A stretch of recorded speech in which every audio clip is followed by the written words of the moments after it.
Financial independence. It's a goal many people aspire to achieve, and there are 7 key stages. You might be surprised to find out you're closer to this goal than you think. Follow along with me to find out where you fall on the scale.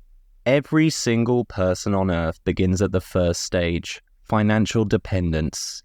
This is the starting point where you rely solely on others or external sources to maintain your current lifestyle.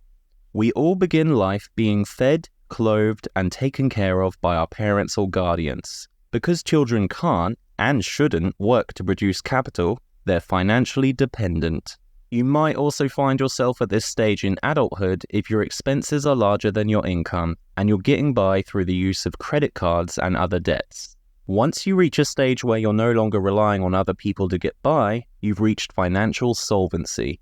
This simply means that you can cover your basic expenses and debts using your own capital, but you may not have much room for saving or investing yet. This is the stage that most people find themselves in. In fact, over 60% of Americans are currently living paycheck to paycheck, and therefore they're financially solvent.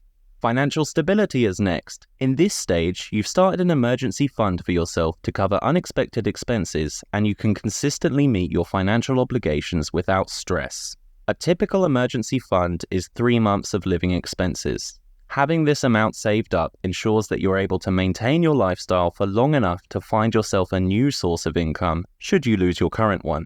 What comes next? Financial security. Here, you've built a comfortable cushion of savings and investments, and your passive income can cover your basic living expenses. Basic meaning food, housing, and utilities. Losing your primary source of income at this stage is not so much of a problem anymore. You may have to cut back on a few luxuries like eating out at restaurants and buying the latest gadgets, but worrying about losing your home is a thing of the past. After financial security, it's the big one. It's financial independence, meaning that you no longer need to work for a paycheck to maintain your desired lifestyle, as your passive income from investments can cover 100% of your expenses.